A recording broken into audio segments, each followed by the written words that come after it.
The Silures were the British tribe that controlled southeast Wales. A different tribe of Britons controlled southwest Wales. These were known as the Demetae. The most westerly Roman fort in Wales was in Demetae territory at Carmarthen, a town on the River Towy. Carmarthen is some distance from the sea and no longer a port, but used to be. The Romans referred to it as Moridinum, which means sea fort. There is archaeological evidence of Roman-style public buildings, baths, temple, as well as a still visible amphitheatre. Based on this evidence, experts have argued that as well as being a fort, Moridinum functioned as the civitas capital of the Demetae tribe, in the same way that Caerwent functioned as the civitas capital of the Silures tribe. Within the site of the old Moridinum is St. Peter's Church, a Grade 1 listed building. The church contains the tomb of Rhys ap Thomas, the man thought to be responsible for killing of King Richard III at the Battle of Bosworth Field. The Welsh name for Carmarthen is Carmarthen, which is likely to be derived from the Welsh word for fort, which is Caer and Moridinum. However, Merlin is also the Welsh name for Merlin, the legendary magician of Arthurian legend, and there has long been an association of Merlin with the town. Merlin is mentioned in a collection of stories that comprise the Black Book of Carmarthen, a work that is associated with the priory of St. John the Evangelist and Tylwyddog, a monastic settlement that once stood in Carmarthen and predated the Norman invasion.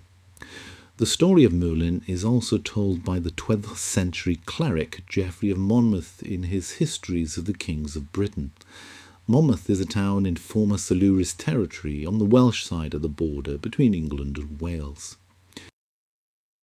Geoffrey's story of Merlin has been imaginatively created from several sources and has been hugely influential. Geoffrey writes of Magnus Maximus, the last Roman leader in Britain who left the country to fight for control of the Western Roman Empire in Gaul against the forces of the existing Emperor Gratian. He took a large portion of the British garrison with him. He would never return. Geoffrey writes that the Britons were undefended and harassed by both the Picts from the north and Huns from the east. Drawing on the writings of Nennius, a Welsh monk and author of a 9th century work, The History of Britain, Geoffrey then narrates the story of a King Vortigern who, concerned about these attacks, welcomes the assistance of Saxons in defending the country against these invaders. It wasn't long before more Saxons arrived and settled, and a previously Christian country was being converted to a pagan one. According to Geoffrey, Vortigern was ultimately betrayed by the Saxon interlopers who captured him and demanded that the British cities be given up in return for his life. On his release, Vortigern took advice from magicians who advised him to build a strong tower for his safety. The building commenced, but the builders soon ran into problems. The foundations laid one day were gone by the next. The magicians advised that a firm foundation could only be built if the blood of a young man who never had a father was sacrificed and his blood sprinkled on the stones and cement. Such a youth was found in Carmarthen. His name was Merlin. His mother was daughter to the king of the Demetae, and she lived in St. Peter's Church among the nuns. Merlin explained that the tower could not be built because the foundations were being constructed on a pond, and in the pond were 2 hollow stones, one of which contained a white dragon, the other a red. Vortigern ordered that the pond be drained. The pond was drained. The dragons fought, and the red dragon retreated. Merlin explained, "Woe to the red dragon, for his banishment hastened on. His lurking holes shall be seized by the white dragon, which signifies the Saxons whom you invited over. But the red denotes the British nation, which shall be oppressed by the white. Therefore shall its mountains be leveled as the valleys, and the rivers of the valleys shall run with blood. The exercise of religion shall be destroyed, and churches be laid open to ruin. At last the oppressed shall prevail, and oppose the cruelty of foreigners. For a boar of Cornwall shall give his assistance and trample their necks under his feet."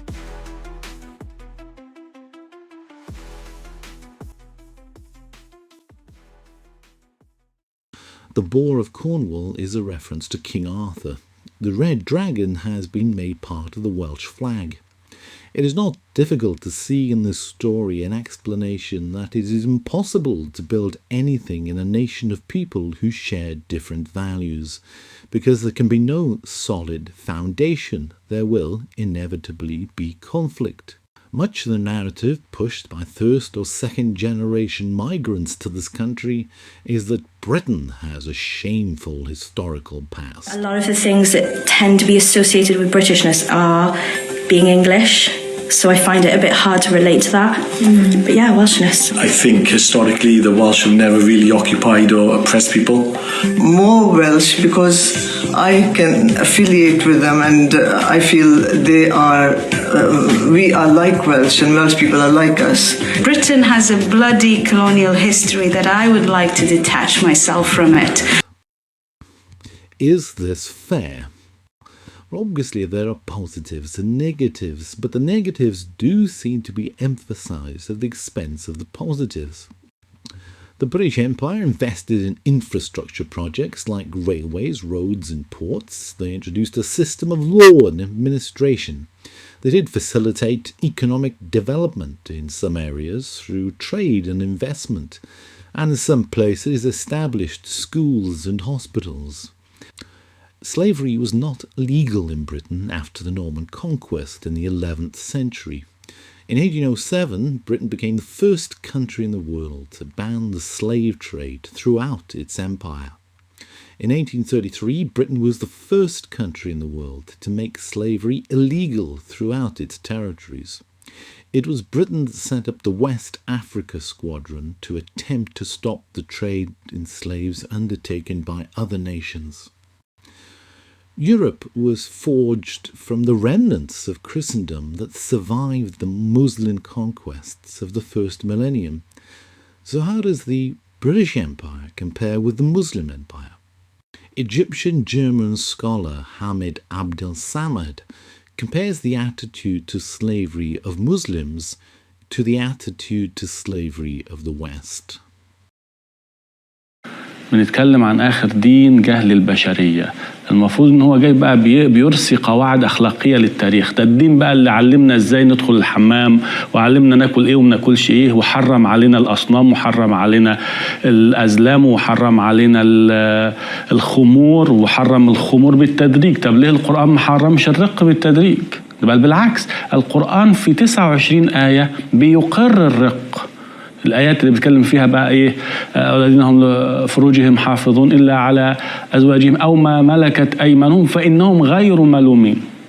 ما مهدش بقى إنه إيه ممكن، ما جابش حتى سيرة تحرير العبيد كمبدأ أو إدانة لاستعباد الناس. محمد مات وهو عنده 4 جواري وعنده حوالي 13 عبد ورثهم لأهله.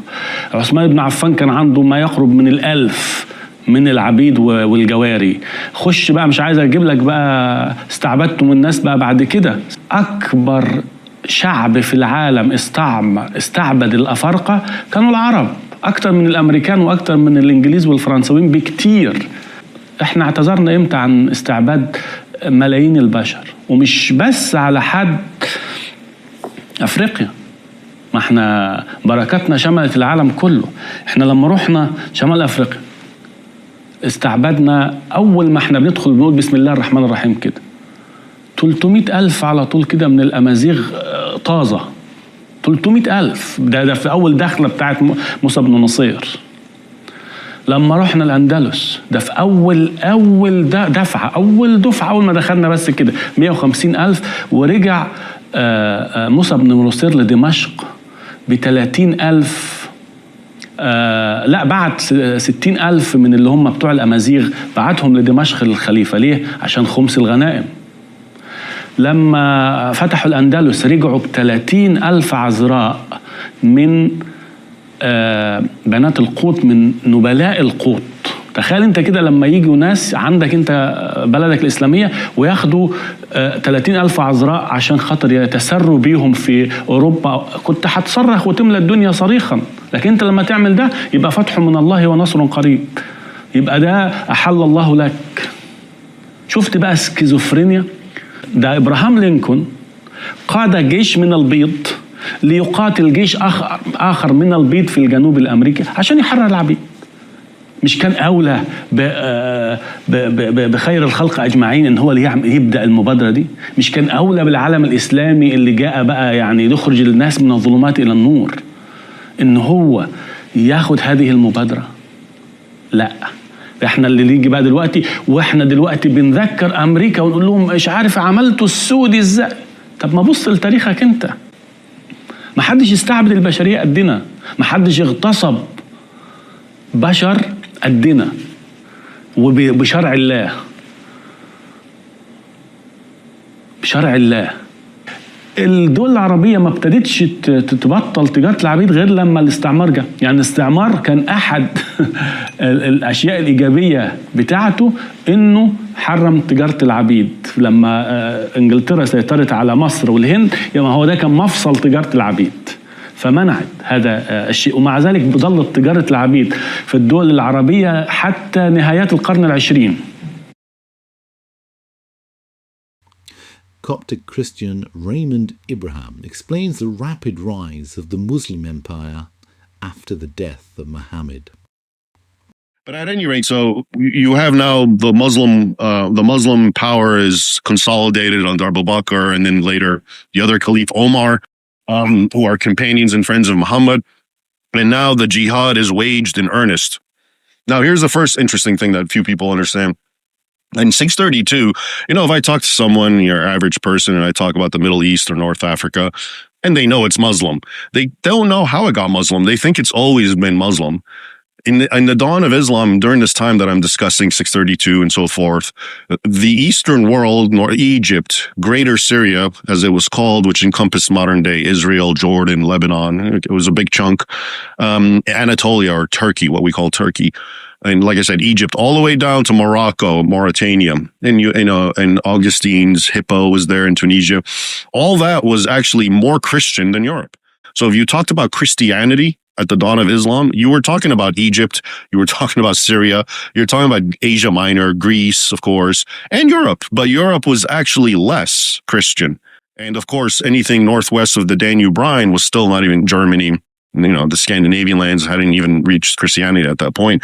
And this is why the Roman Emperor Constantine moved the capital of Rome, New Rome, Constantinople, to the east, because that's where everything was. That's where the learning was. That's where the sophisticated culture was, the wealth.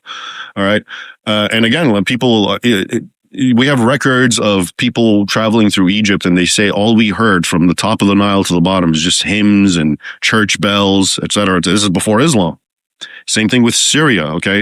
So people miss this context. This is what the Middle East was. If you wanted to talk about Christianity, there were 5 major centers, okay? They call them Sees. One was Rome, and the other 4 were in the Middle East. Okay, one was Alexandria, one was Antioch, one was Jerusalem, and then later Constantinople, all east, and all conquered by Islam, okay, which we'll get into. So anyway, we have the first major attack, and we have the Battle of Yarmouk in 636, and the Muslims prevail. Where is Yarmouk? Yeah, Yarmouk is a river in Syria, or it was in Greater Syria at the time, so I don't know if it's in part of Jordan now, but I'm pretty sure it's in Syria still. And that's where the 2 major armies, the Eastern Roman Empire, which they call Byzantium, I sort of don't like that word because it sort of creates a discontinuity between the Roman Empire. They saw themselves as Romans. Even the Arab accounts call them Romans, so this word Byzantine, but it's short, it's easy, it's succinct. So I interchange them. But the Eastern Roman Empire, basically, and the Arabs, the Muslims, fought there, and it was a major epic confrontations, and the Christians lost. And for various reasons, among it, there was a desert storm, which they weren't used to fighting in, whereas the Arabs were. And it takes on a great, it's very hagiographical tradition amongst Arabs. This is, where it all begins, and this is where Allah proved he was for us because we beat the infidels, etc., etc. And, I won't get into it, but anyone who's interested really should read about the battle, because a lot of what, ISIS, the Islamic State, the stuff they would say, which sort of sounds cryptic and people didn't understand it, they would say things like, we've tasted American blood and none is sweeter. And people just thought they're being gross.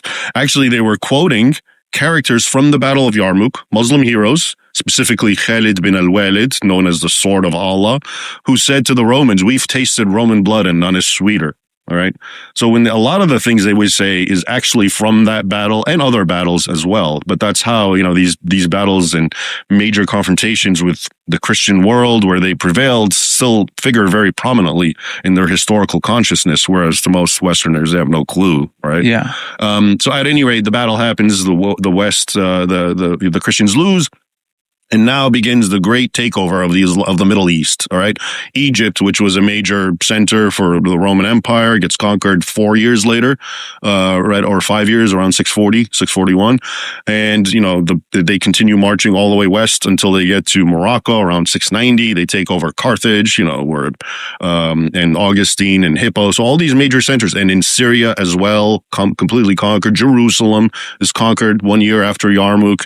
All right, it's like a complete domino effect.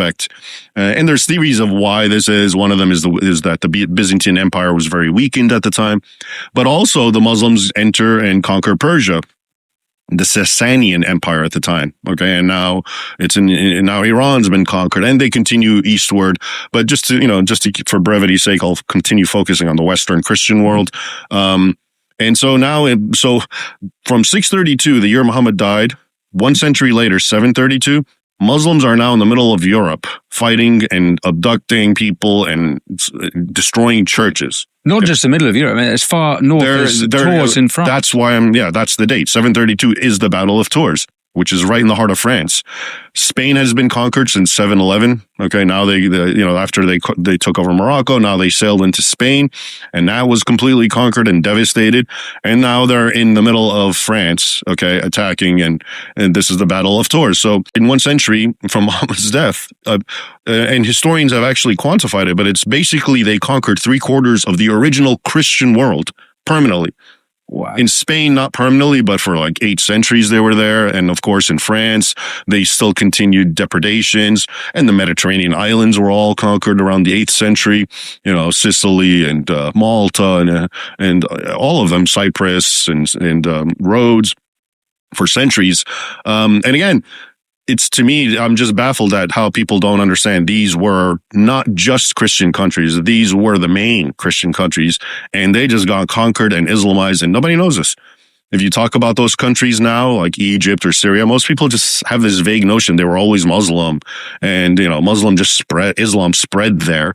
No. And again, if you look at the sources, both the Arabic and Islamic and the European chronicles, they make it unequivocally clear this was violent bloodshed, conquest. And it's even worse in the Arabic recordings because they boast about it. The more violent it is and the more, the atrocities committed against the Christian infidels and the more churches destroyed, this is more a reflection of how pious the Muslim conquerors were. So it's actually worse in the Arab. I always find this amazing. It's more graphic sometimes than the European ones, which are a little more objective. They say, yes, we were attacked and thousands were butchered and enslaved and churches. But the Muslim ones revel in it. Okay. And so now let's just stop for a moment. None of this is being taught in any school at all. Can I just ask, do you have a sense of the death toll in that 1st century? No. I mean, unfortunately, 7th century is what we're talking about. We're lucky to have just the records that we have. But, and I know I put it in Sword and Scimitar where I talk about various regions that get conquered and then some chronicle mentions a number. Okay.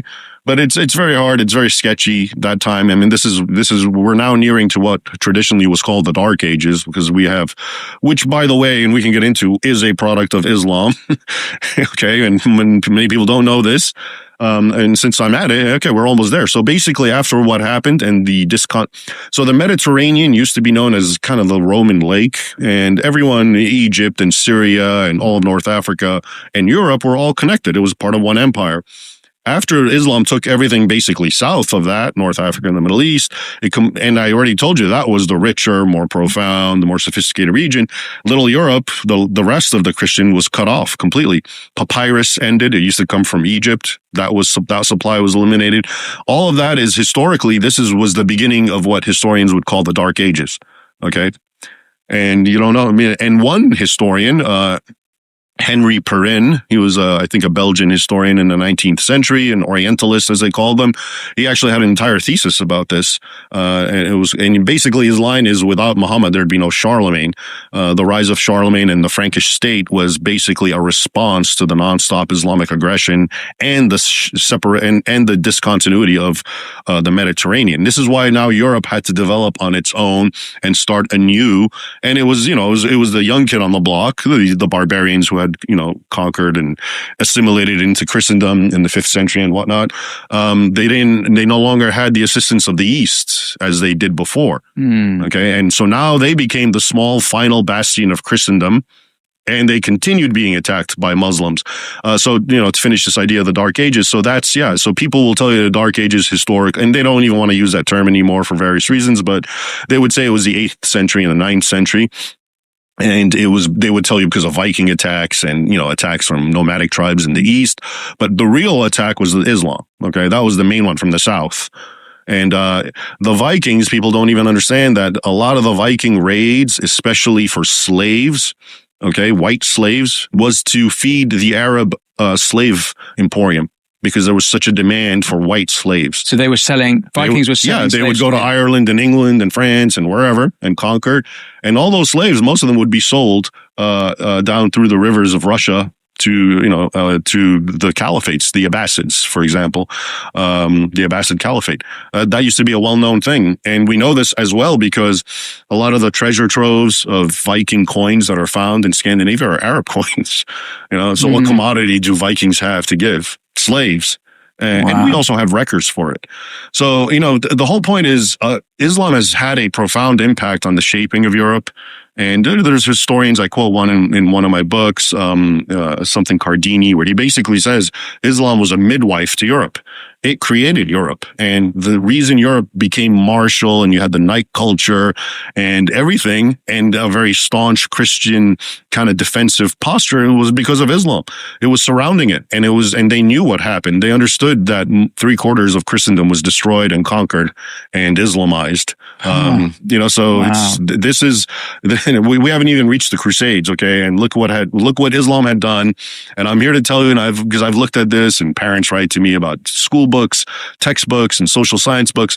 What I just described to you doesn't even get any mention. You just get one sentence about how Islam spread through trade in the Middle East, and they won't tell you the Middle East was so Christian before that. They always like to act like Europe was Christian and everything else wasn't. No, Europe was the leftover portion of Christendom that never got conquered.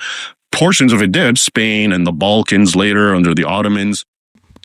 Those conquered by the Muslim armies had a choice of either paying jizya, a tax, which meant that they were a second-class citizen, or they could convert to Islam, or they could be killed. There is no respect for the individual in Islam. There is strong incentive for people to stay as Muslims because they will be killed if they leave. In a proper Islamic jurisdiction, an Islamic nation, all of the laws of Islam and the Sharia as revealed by God should be applied. So if we were in that kind of state, would you do it? Including I'm not the one that executes with proper due process, with a proper court hearing, just like any nation of laws. The laws of the Sharia should be applied, including the death penalty for not only apostates, but also blasphemers. Unless you're a die-hard Islamist, it's difficult to see how you can justify the argument that the Muslim Empire was morally superior to the British Empire. St. David's College, Lampeter, was founded in 1822 as a theological college with the role of preparing candidates for an Anglican priesthood. In July 2010, it merged with Trinity College, Carmarthen, and became known as University of Wales Trinity St. David. Many Anglican clergy received their training at the University of Wales Lampeter. However, the most well-known of the Lampeter alumni across the world is not a Christian at all. Amr Khaled was born in Alexandria. He enrolled at Lampeter in 2005. He is regarded as a moderate Muslim. He is a televangelist. In 2004, it was leaked that Amr Khaled was one of 4 individuals that the Blair government was actively considering promoting to counteract mass social and political disaffection amongst the country's then 1.6 million Muslims. In 2006, a Danish newspaper printed cartoons of the Prophet Muhammad. These received attention in Islamic countries and led to protests, some of which were violent. 250 people were reported to have died as a result. Khaled urged Muslims to remedy Western ignorance. He stated, "It is our duty to the Prophet of God to make his message known. Do not say that this is the task of the ulema. It is a task of all of us." In 2007, Time magazine listed Khaled as one of the world's top 100 people who are transforming the world. At this time, his estimated annual income was $2,500,000. In 2008, in an open online poll, Khaled was voted the 6th topmost intellectual person in the world on a list of top 100 public intellectuals. In 2008, he appeared on Egyptian television to explain how social values in Europe are different than in Islam and how that would change. كيف ترى أداء الإسلام الكبير أستاذ عمرو خالد المشهد الإسلامي في أوروبا؟ هو أهم كلمة إن عدد المسلمين في أوروبا الآن من 25 ل 30 مليون. هذا الرقم له دلالات كبيرة ومعاني كبيرة. من 25 ل 30 مليون مسلم في أوروبا. تمام. المسلمين هم اللي بيخلفوا أوروبا ما بتخلفش. مما يعني إن خلال 20 سنة هيكون المسلمية غالبية ممكن تكون لها تأثير غير عادي في التحكم في القرار وفي صنع القرار. هناك أطراف أخرى يغضبها هذا الأمر غضب شديد وترى أن دي خطورة غير عادية، وهؤلاء هم أعداء الإسلام وإحنا عارفين أن هؤلاء هم الأعداء. لكن الشعوب الغربية مش عارفة حاجة أصلا عن المسلمين، وكان في لسه إحصائية بتقول أن 70% ما يعرفوش من هو نبي المسلمين، يعني أن محمد نبي المسلمين. دي معلومة غائبة عند ناس كتير من الغرب، وأمثال هذه المعلومات. اسم النبي نفسه مش معروف. اسم النبي ومين هو يعني حتى لو عرف أن نبي المسلمين اسمه محمد هو مش رابط أي علاقة، وإيه دوره ومين دون وإيه تاريخه وكان موجود إمتى، ويعني ما فيش المعلومات صفر. أعداء الإسلام عندهم مستهدف طرد 20 أو 30 مليون من أوروبا أو استفزازهم من أجل طردهم. دول لو بقوا في أوروبا هتكون الموضوع خطير. هؤلاء يجب أن يخرجوا. عشان كده يا أستاذ عمرو بتقول كلام خطير جدا، إنه في عملية استفزاز مقصودة ومتعمدة لإخراج المسلمين من ديارهم الحالية اللي هي أوروبا. نعم، والأعداء دول لقوا أن عندهم فكرة اكتشفوها مع بداية الرسوم المسيئة، كانت عجيبة شوية. إن نفس الزرار اللي بتضغط عليه عند المقدس عند المسلمين اللي هو القرآن والنبي هو نفس الزرار عند الغرب المقدس عندهم اللي هو حرية التعبير. يعني الشيء المقدس عند الغرب حرية التعبير عندهم زي القرآن، يعني طبعا مش بنقول ان، لكن هم شايفين ده المقدس عندهم. فهو بيضرب المقدس بتاع المسلمين بالمقدس بتاع الغرب في ضربة واحدة. فهو علشان يطرد المسلمين من أوروبا لابد ان يكون في مسوغ للشعوب الأوروبية ويدي شرعية انك تعمل فيهم زي البوسنة. ما هي اصل البوسنة دي في أوروبا، عشان بس ما حدش يقول لك اللي انت بتقوله ده كلام غريب. البوسنة من مش بعيدة. فاذا الحل ايه؟ الحل استمرار الاستفزاز وعمل اشياء مستمرة تؤدي بالمسلمين ان هم يستفزوا فيخطئوا، يعملوا تفجيرات، يعملوا اي ردود افعال غير طبيعية، فالشعوب الاوروبية تقول ايه ده؟ ايه اللي بيعملوه ده؟ فيكون هناك مبررات لما بعد ذلك. دي عملية تهيئة نفسية للشعوب الأوروبية لإخراج المسلمين.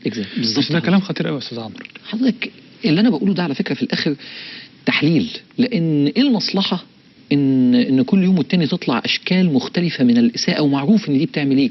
يعني طب ما في خسائر بتحصل وغير منطقية. يعني هو الناس بيقول لك طب ما هي الدنمارك خسرت اقتصاديا، صح؟ طب ليه الموضوع مستمر؟ لأن الموضوع إن هناك من يجد إن في استفادة أكبر، إن 30 مليون ده أهم، إن هم ما بيقولوش أهم من المقاطعة، فبيضغط بهذا الكلام. الحل إيه؟ الحل ان احنا لازم نكون صحيين جدا وايجابيين جدا. مطلوب ايه؟ مطلوب ان المسلمين في اوروبا 30 مليون يتغلغلوا ويعرفوا المجتمع الاوروبي والغربي قد ايه المسلمين محترمين وناجحين. دول كلمتين السر. انا محترم وناجح. لو ال 30 مليون نجحوا ان يتجنبوا الاستفزاز ويحولوا طاقة الغضب من اجل رسول الله صلى الله عليه وسلم ومن اجل الاساءة للاسلام لان هم يتحولوا لاجهزة اعلام متحركة، ان كل واحد فيهم يقول انا سفير الاسلام، ويتحرك في وسط اوروبا مع جيرانهم، في الشركات اللي بيشتغلوا فيها، في مواقعهم، في الأندية الرياضية، في كل مكان فيه الشعوب الأوروبية يستطيع أن يتفاعلوا معهم ويندمجوا معهم، ويوروهم أخلاق متميزة ويوروهم نجاح متميز. هتبوظ الخطة وهيستمر المسلمين في أوروبا. وإحنا محتاجين 10 سنين اللي جاية دي يا أستاذ أحمد قوي للمسلمين في أوروبا إن هم يكونوا موجودين قوي قوي قوي وبنجاح كبير.